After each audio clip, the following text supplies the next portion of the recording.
Shalom saudaraku yang terkasih dalam nama Tuhan. Sebentar kita akan siapkan hati kita akan memulai ibadah kita. Mari kita sama-sama naikkan pujian, janjimu seperti fajar.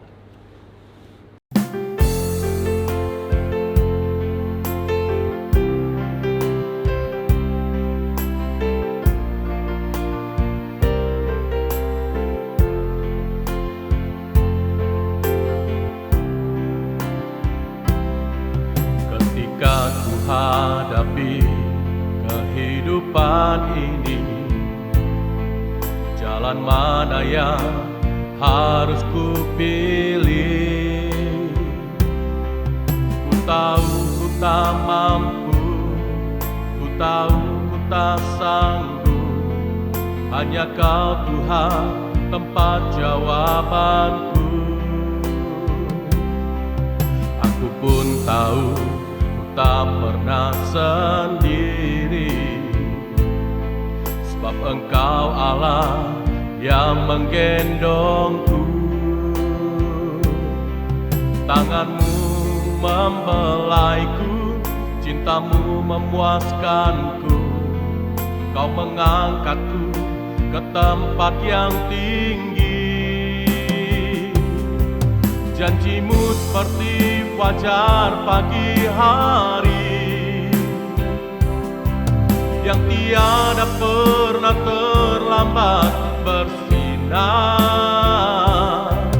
Cintamu seperti sungai yang mengalir,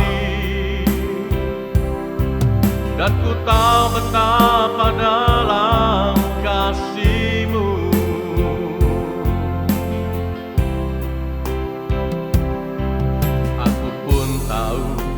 Tak pernah sendiri, sebab Engkau Allah yang menggendongku. Tanganmu membelaiku, cintamu memuaskanku. Kau mengangkatku ke tempat yang tinggi. Janjimu seperti fajar pagi hari,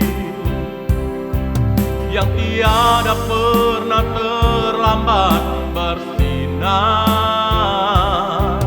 Cintamu seperti sungai yang mengalir, dan ku tahu betapa dalam kasih-Mu. Janjimu seperti fajar pagi hari, yang tiada pernah terlambat bersinar. Cintamu seperti sungai yang mengalir, dan ku tahu betapa dalam kasih-Mu. Dan ku tahu betapa dalam kasih-Mu, dan ku tahu betapa dalam kasih-Mu. Haleluya, terima kasih Tuhan buat setiap kebaikan-Mu. Haleluya, janji-Mu Tuhan, itu yang ku pegang teguh. Haleluya.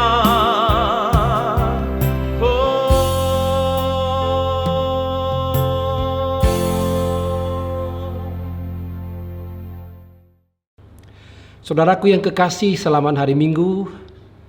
Tuhan Yesus memberkati Bapak Ibu Saudara kekasih Tuhan. Hari ini kita akan belajar dari satu kebenaran firman Tuhan. Ternyata yang saya renungkan bahwa apa yang firman Tuhan katakan dalam kehidupan kita, bahwa hidup ini sementara. Jadi hidup ini sementara. Kalau sementara itu berarti bahwa sangat berbeda sekali pada waktu zaman-zaman yang dulu, di mana orang umurnya ratusan tahun. Tetapi kalau kita belajar hari-hari ini bahwa yang namanya umur manusia begitu singkat. Nah, mari kita belajar dari kebenaran firman Tuhan, apa yang Tuhan katakan dalam kebenaran firman Tuhan. Yang pertama, bahwa Alkitab melaporkan ibarat uap. Jadi yang pertama, bahwa kehidupan kita ibarat uap. Jadi dari belajar kita kebenaran firman Tuhan ini bahwa hidup kita ibarat uap. Uap itu artinya sebentar kelihatan lalu hilang lenyap. Itulah uap. Mari kita melihat di dalam Yakobus pasal yang keempat ayatnya yang ke-14.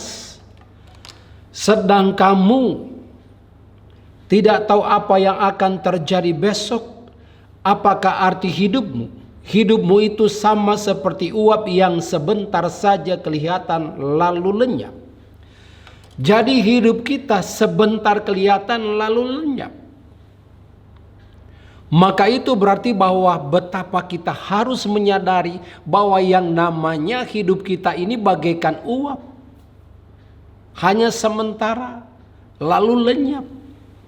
Itulah yang firman Tuhan katakan. Jadi mari kita merenungkan kebenaran firman Tuhan bahwa hidup kita itu ibarat uap sebentar kelihatan lalu lenyap. Itulah yang firman Tuhan katakan. Lalu yang kedua, apa yang Alkitab katakan tentang kehidupan kita? Bahwa hidup kita itu begitu singkat. Yang kedua, ibarat bayang-bayang. Ibarat bayang-bayang. Mari kita melihat di dalam 1 Tawarik pasal yang ke-29 ayat yang ke-15. Sebab kami adalah orang asing di hadapanmu dan orang pendatang sama seperti semua nenek moyang kami. Sebagai bayang-bayang hari-hari kami di atas bumi dan tidak ada harapan. Dan dikatakan di situ bahwa sebagai bayang-bayang. Bahkan kalau kita lihat tadi, apa yang Alkitab katakan bahwa sebagai bayang-bayang. Kehidupan kita sebagai bayang-bayang. Nah, oleh karena itu kita harus mengerti bahwa hidup kita ini singkat. Hidup kita ini begitu singkat, bagaikan bayang-bayang. Bahkan tadi kita mendengarkan firman Tuhan di dalam ayat yang ke-15 tadi bahwa kita itu sebagai pendatang. Jadi tempat kita sebenarnya bukanlah di bumi ini, hanya sebagai pendatang saja. Jadi betapa singkatnya hidup kita. Lalu yang ketiga, apa dikatakan Alkitab? Ibarat selangkah dengan kematian. Selangkah dengan kematian. Anda bisa bayangkan selangkah dengan kematian? Itu berarti singkat banget, selangkah menuju kematian. Nah, bahkan kalau kita melihat hari-hari ini bahwa kemarin kita masih ngobrol. 2 hari yang lalu kita masih ngobrol dengan teman kita atau saudara kita. Nah, setelah itu udah gak ada. Maka betapa singkatnya hidup ini. Dan kita belajar di sini bahwa dalam 1 Samuel pasal yang ke-20 ayat yang ke-3 firman Tuhan katakan. Tetapi Daud menjawab katanya, ayahmu tahu benar bahwa engkau suka kepadaku. Sebab itu pikirnya tidak boleh Yonatan mengetahui hal ini, nanti ia bersusah hati. Namun demi Tuhan yang hidup dan demi hidupnya hanya 1 langkah jaraknya antara aku dan maut. 1 langkah jaraknya. Jadi kalau kita melihat di dalam 1 Samuel pasal 20 ayat yang ketiga ini, ternyata hidup kita ini sangat singkat, bahkan dilukiskan ibarat bahwa kita selangkah menuju maut. Jadi sangat singkat ternyata.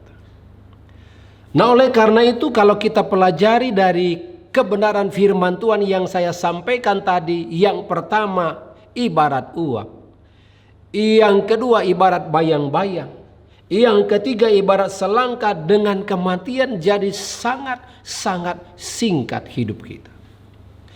Nah, oleh karena itu kekasih Tuhan, saya mau sampaikan kebenaran firman Tuhan ini, betapa singkat hidup kita. Oleh karena itu mari, apa yang harus kita lakukan selama kita masih hidup?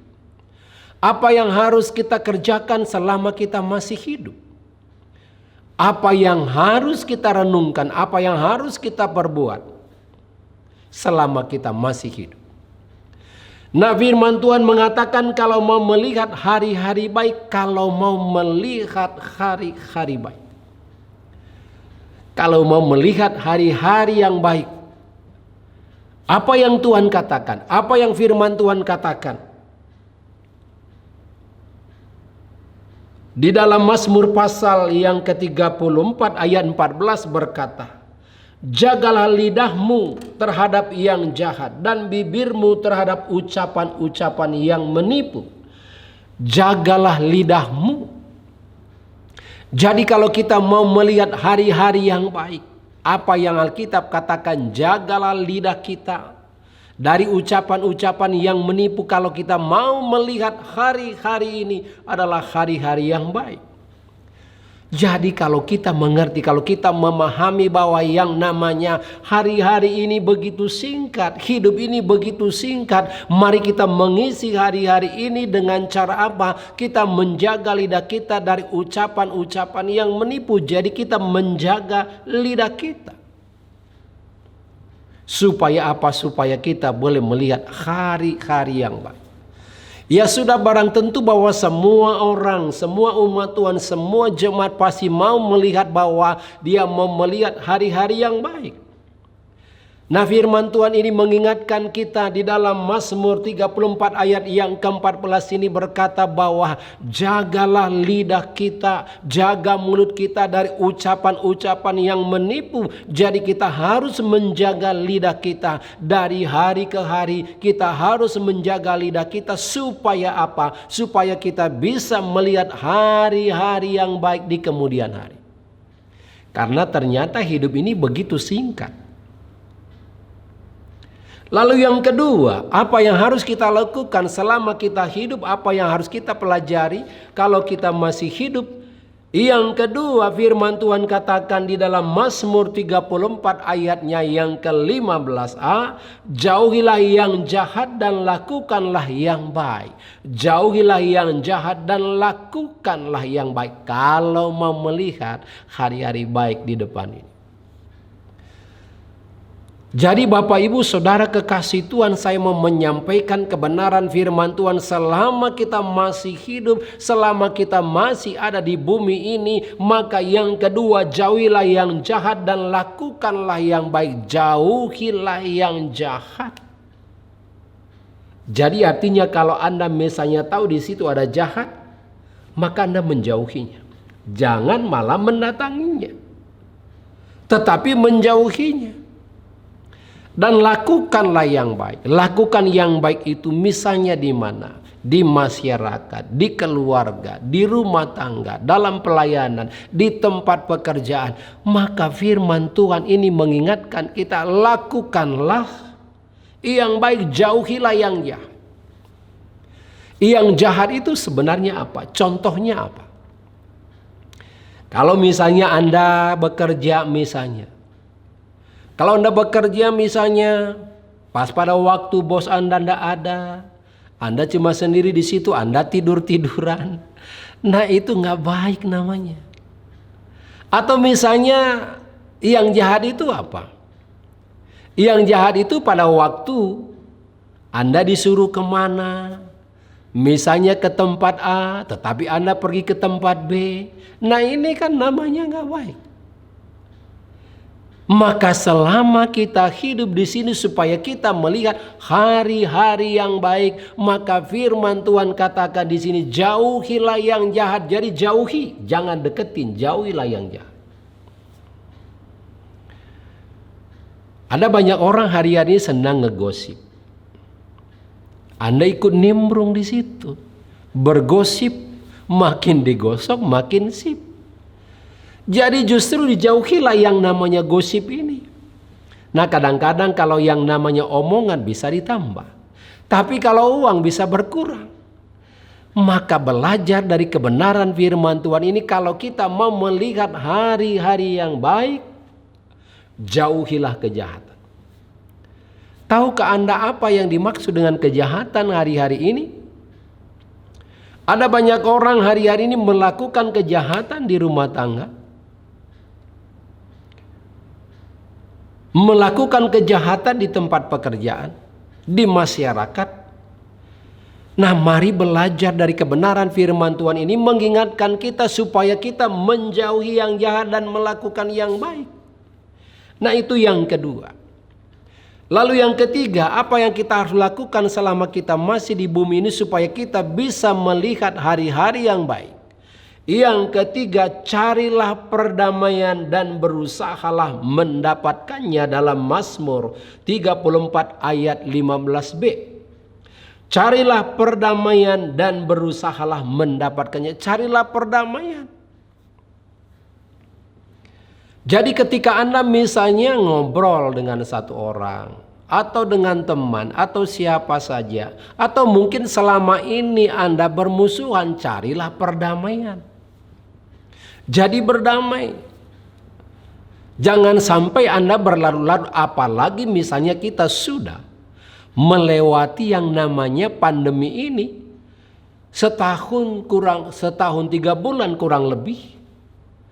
Maka ini waktunya kita perlu berdamai. Carilah perdamaian. Dan di situ dikatakan carilah perdamaian. Dan berusahalah mendapatkannya. Jadi ada usaha. Jadi kalau yang namanya cari perdamaian dan berusaha. Misalnya contoh bagaimana yang dimaksud dengan berusaha. Contoh begini. Mungkin seminggu yang lalu. Sebulan yang lalu Anda bermasalah dengan siapa saja, atau teman, atau tetangga, atau orang lain, atau siapa saja. Anda mau berdamai nih. Anda mau berdamai berarti bahwa harus ada usaha dari Anda. Ada usaha dari Anda. Jadi caranya gimana?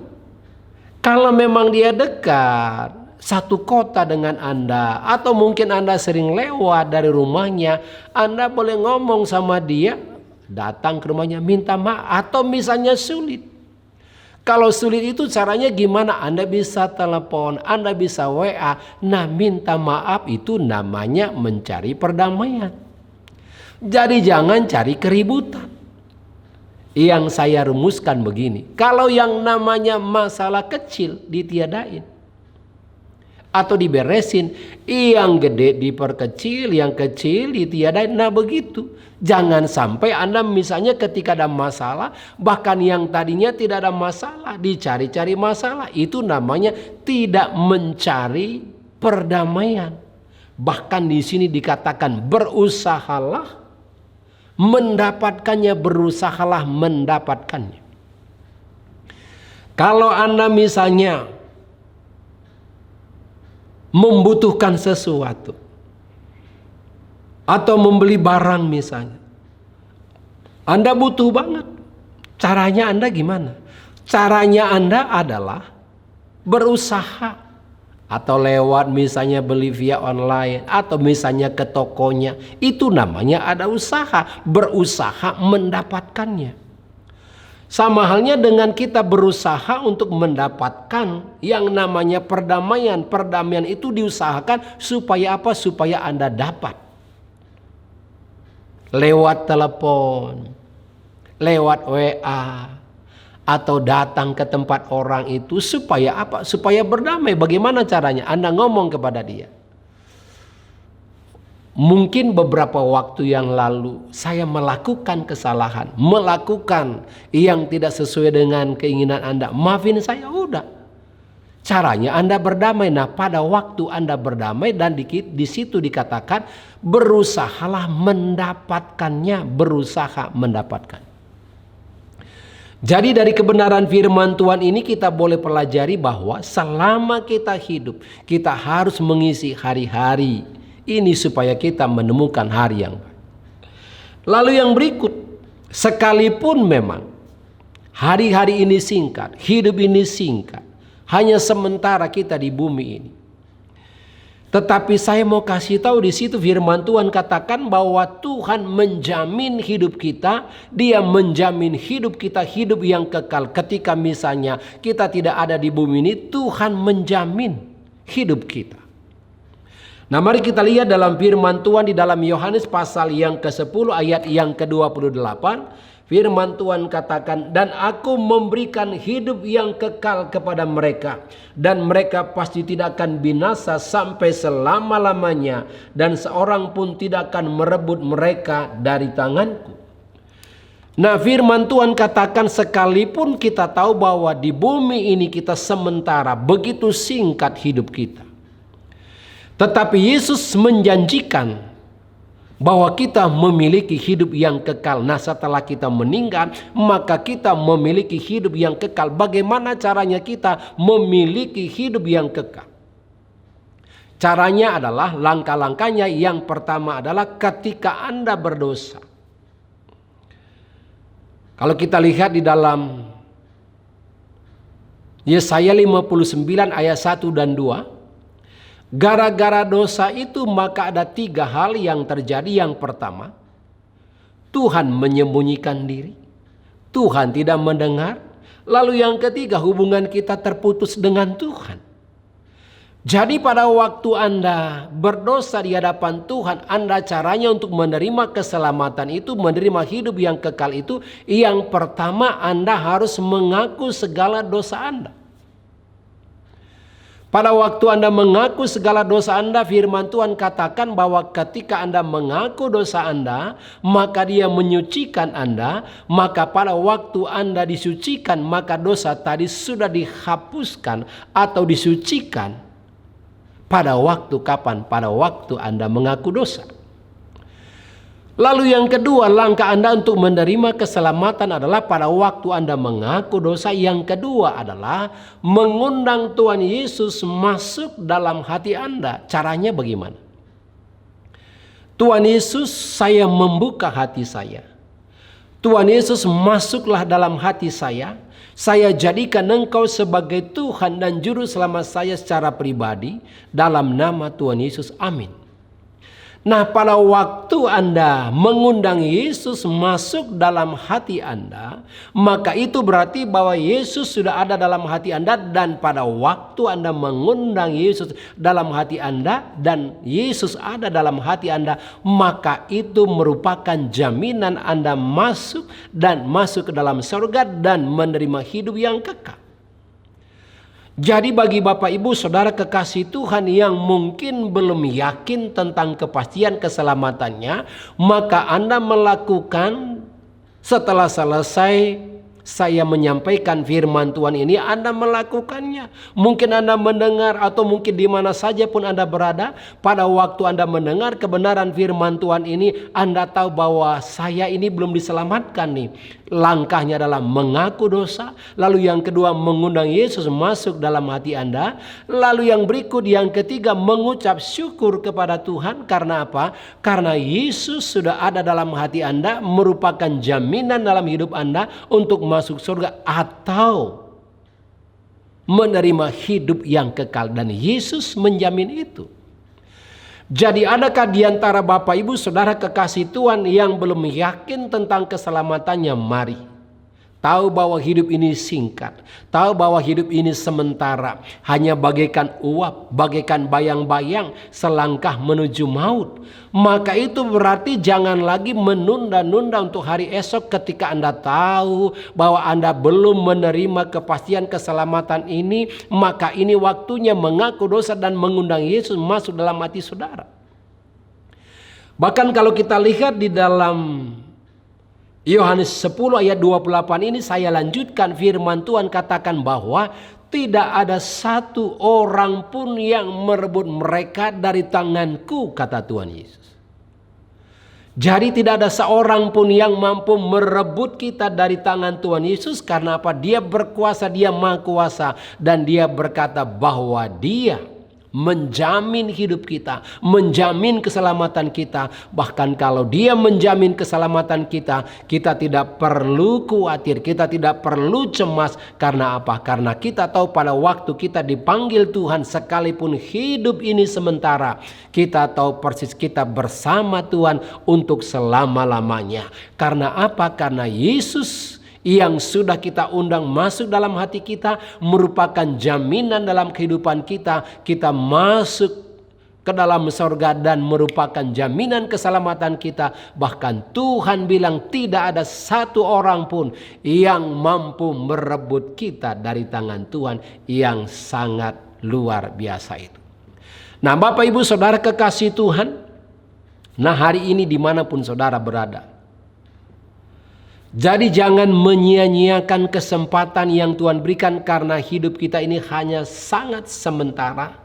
Maka ini waktunya, kalau selama ini Anda jauh dari Tuhan, Anda sudah tidak lagi pernah dengar firman Tuhan, Anda merasa bahwa Anda sudah banyak dosanya. Tapi hari ini firman Tuhan katakan, kalau kita mengaku dosa kita, di dalam 1 Yohanes 1 ayat 9, jikalau kita mengaku dosa kita, maka Ia adalah setia dan adil sehingga Ia akan mengampuni segala dosa kita dan menyucikan kita dari segala kejahatan. Nah, saya berharap kebenaran firman Tuhan ini boleh menolong saudara, boleh menguatkan, meneguhkan saudara, supaya Anda bisa mengisi hari-hari ini, supaya Anda bisa melihat hari-hari yang baik. Tuhan Yesus memberkati. Amin. Amin. Baik kekasih Tuhan, kita sudah mendengarkan firman Tuhan. Mari kita tundukkan kepala kita berdoa untuk firman Tuhan yang saya sudah sampaikan. Mari tundukkan kepala kita berdoa. Bapa di sorga, kami mengucap syukur. Kami sudah mendengarkan firman Tuhan pada saat hari ini. Kami tahu Tuhan, kami mengerti bahwa hidup kami begitu singkat, begitu sementara. Oleh karena itu ya Tuhan, mampukan kami Tuhan untuk melakukan hal-hal yang baik dalam hidup kami. Supaya kami boleh menjaga lidah kami untuk tidak mengucapkan kata-kata yang menipu. Supaya kami boleh melakukan yang baik. Dan kami boleh mencari perdamaian dan berusaha mendapatkannya. Dan kalau ada di antara umat-Mu yang hari ini mereka belum mendapat keyakinan keselamatan, mendapat kepastian keselamatan, biarlah ya Tuhan, mereka hari ini Tuhan, Engkau yang jamah mereka, Engkau yang lawat mereka, supaya benar-benar mereka mengaku dosa dan mengundang Yesus masuk dalam hati mereka, dan mereka merupakan satu jaminan di mana Yesus sudah menjamin mereka. Terima kasih Tuhan, hamba-Mu berdoa hari ini, mereka yang sakit Tuhan, Engkau yang sembuhkan, mereka yang lemah Engkau yang kuatkan, yang susah dihiburkan. Terima kasih Bapa di sorga, di dalam nama Tuhan Yesus, meteraikanlah firman-Mu, supaya firman-Mu berakar, bertumbuh dan berbuah lebat. Terima kasih Bapa di sorga, di dalam nama Tuhan Yesus kami berdoa dan mengucap syukur. Haleluya. Amin. Amin. Kita telah mendengarkan firman Tuhan yang disampaikan oleh hambanya. Kiranya firman Tuhan ini menguatkan, meneguhkan kita semua. Amin.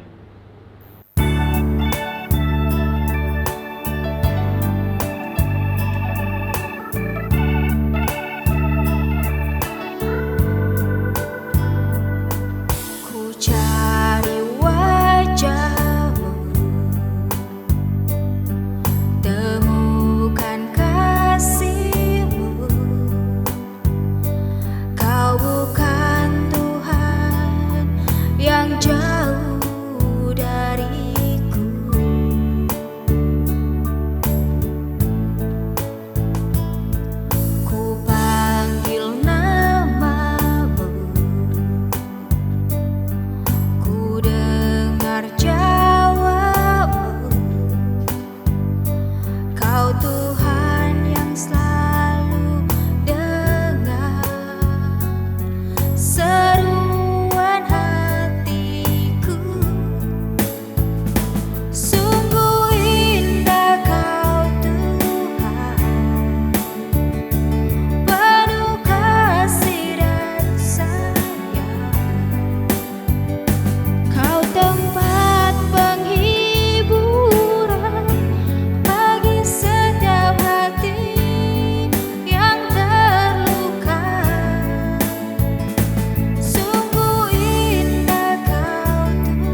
Bapak Ibu Saudara kekasih Tuhan, kita akan masuk dalam sakramen perjamuan kudus. Nah, saya perlu menjelaskan bahwa perjamuan kudus itu berarti bahwa kita mengingat akan pengorbanan Tuhan Yesus di kayu salib yang sudah menebus segala dosa-dosa kita. Dan segala dosa baik dalam pikiran, seluruh dosa-dosa kita disucikan. Maka kita perlu mengingat akan pengorbanan Tuhan Yesus. Lalu yang kedua, perjamuan kudus itu juga berarti bahwa kita bersekutu dengan Kristus. Pada waktu kita bersekutu dengan Kristus, kita mengalami perjumpaan pribadi dengan Tuhan dan kita mengalami kebaikan Tuhan. Itulah perjamuan kudus. Lalu yang ketiga adalah mengingatkan kita bagaimana kita memberitakan kematian Tuhan Yesus sampai Dia datang pada kali yang kedua. Oleh karena itu kekasih Tuhan, mari kita mengambil roti ini dan kita boleh melihat kebaikan Tuhan. Dia sudah berkorban bagi kita. Dia sudah melakukan perkara-perkara yang dahsyat dalam kehidupan kita. Nah, sebelum kita makan roti dan minum anggur ini, saya akan membacakan satu ayat, yaitu satu firman Tuhan, 1 Korintus 11 ayat 23 sampai 25. Ayat yang ke-23, sebab apa yang telah kuteruskan kepadamu telah aku terima dari Tuhan, yaitu bahwa Tuhan Yesus pada malam waktu Ia diserahkan mengambil roti, dan sesudah itu Ia mengucap syukur atasnya. Ia memecah-mecahkannya dan berkata, inilah tubuhku yang diserahkan bagi kamu, perbuatlah ini menjadi peringatan akan aku. Demikian juga Ia mengambil cawan sesudah makan lalu berkata, cawan ini adalah perjanjian baru yang dimeteraikan oleh darahku. Perbuatlah ini setiap kali kamu meminumnya menjadi peringatan akan aku. Dan sebelum kita makan roti dan minum anggur ini, mari kita angkat satu pujian, ku yakin kau hadir di sini.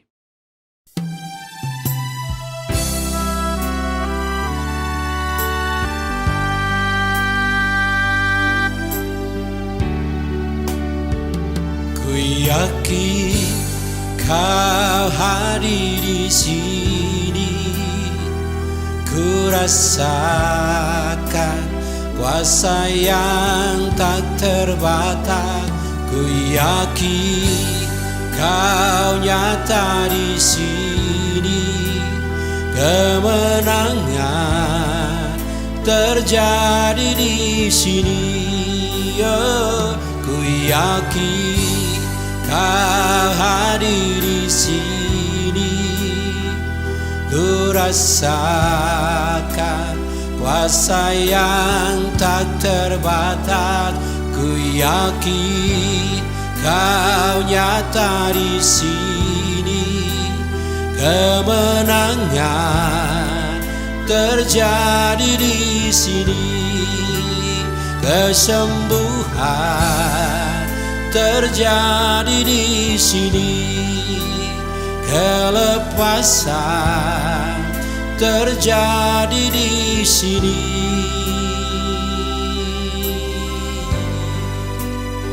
Mari kekasih Tuhan, angkatlah roti ini lebih tinggi di atas kepalamu. Mari renungkan kebaikan Tuhan, betapa dahsyat Dia, betapa luar biasa. Biarlah lewat perjamuan kudus hari ini ada mujizat terjadi, ada kelepasan terjadi, yang sakit boleh disembuhkan. Bapa di sorga, kami mengangkat roti ini Tuhan. Terima kasih untuk pengorbanan Tuhan yang sangat luar biasa. Kami percaya Tuhan ketika Engkau berkorban bagi kami, kami percaya bahwa segala dosa-dosa kami sudah ditanggung oleh Tuhan di kayu salib. Terima kasih Bapa di sorga bahwa roti ini melambangkan tubuh daripada Tuhan Yesus. Nah saudaraku kekasih, percayakah saudara bahwa roti ini adalah persekutuan kita dengan Tuhan Yesus? Amin. Mari kita makan bersama di dalam nama Tuhan Yesus. Dan angkat cawan lebih tinggi di atas kepala saudara. Percaya bahwa oleh bilur-bilur Tuhan Yesus Anda telah disembuhkan. Jikalau ada di antara Anda yang hari ini hadir dalam perjamuan kudus ini, percaya yakini oleh bilur-bilur Tuhan Yesus, saudara sudah disembuhkan. Mari angkat cawan ini. Bapa di sorga, kami bersyukur, kami berterima kasih Tuhan. Kami percaya bahwa anggur ini adalah melambangkan darah Kristus yang memampukan kami, bahwa pada waktu kami mengalami sakit penyakit oleh bilur-bilur Tuhan Yesus, kami telah disembuhkan dalam nama Yesus. Terima kasih Bapa di sorga. Mari kita minum anggur ini di dalam nama Tuhan Yesus Kristus.